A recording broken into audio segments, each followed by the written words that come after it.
Hey guys, Joe here. Before I get into this review, if you watched any of my recent videos, you'll know my voice isn't feeling the greatest. So just like those reviews, I've done a full written review on this week's episode on my website. The link is down in the description below. If not, that's cool. I'm still gonna cover a few things in this video, but I digress. On to the review. Blade Runner Black Lotus is another Crunchyroll original anime, and as we all know, they've produced masterpieces. So naturally, this show is equally as amazing, featuring graphics that rival Grand Theft Auto the Trilogy, the Definitive Edition. Yes, that's right, the models for these characters look like super smooth Dreamcast graphics, with little to no shading or textures. Amazing. We're also gifted with not one, but 2 full episodes on its debut, and boy was that the right choice. The complex plot so far is that Elle has amnesia and is trying to find out who she is. And that's it. Obviously, the writers know that keeping it simple is key. They kept it so simple that we needed 2 episodes to get the point across. Episode 1 sets the stage perfectly for the show. It features looking, more looking, even more looking, and 2 random fight scenes. The fight scenes themselves are super realistic and immersive. So immersive that I instinctively picked up my controller and started mashing buttons. It was like I was playing Sleeping Dogs all over again, with the weird floaty animations and hits that have no impact whatsoever. Speaking of, the animation in the show is amazing. The walk cycle in particular is this unique blend of bouncy stomps, where it looks like the characters are jumping and then immediately snap to the floor. This really adds to the realism of the show, since we all know that's how real people walk. Anyways, Elle is trying to open a locked camera she has, so she goes to Doc Badger for help. Long story short, she has to beat up a gang that tried to mug her a while back, so Doc can help her, seeing how she has no money to pay for his services. When the fight is all said and done, Doc says he can't help her and brings her to Mr. J instead, meaning the entire fight scene and agreement the two had was completely pointless, seeing how he could have just brought her upstairs to meet Mr. J and be done with it.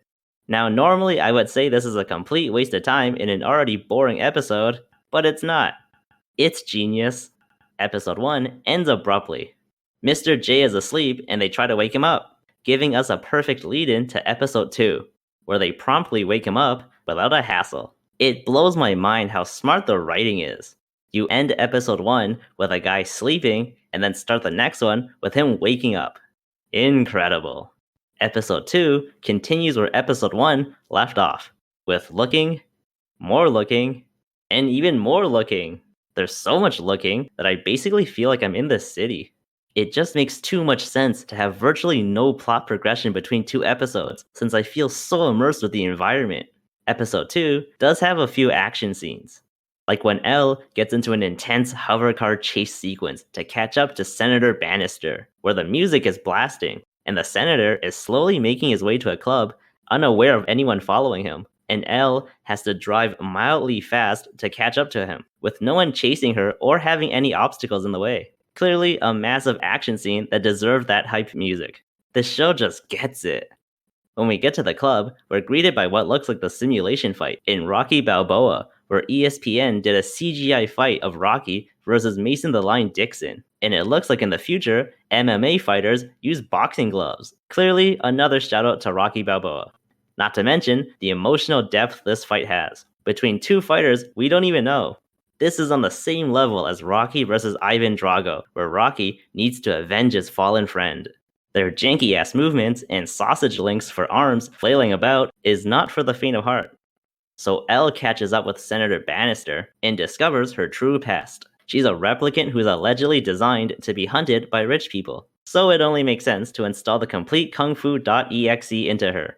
It makes too much sense to have these replicants you're trying to hunt for sport know lethal martial arts, giving these sentient emotional beings a way to defend themselves, and a means to take down the corrupt companies that created them in the first place. I see no flaws in this logic whatsoever. All of this beautiful storytelling is told at a snail's pace, and really could have been paced properly and told in 1 episode. But this show dares to challenge conventional common sense storytelling, and opts to make us think by giving us so much extra time in between actual plot progression. Honestly, I'm speechless. Folks, this is something groundbreaking. It feels like the dawn of a new masterpiece in the works. I absolutely love this show with all my heart, and I totally didn't look like this as I watched these 2 episodes. Well, anyways, that's it for the video review. For a more detailed review of this episode, check out my full written review on my site. The link is down below. Thanks for the support as always. Love you, bye.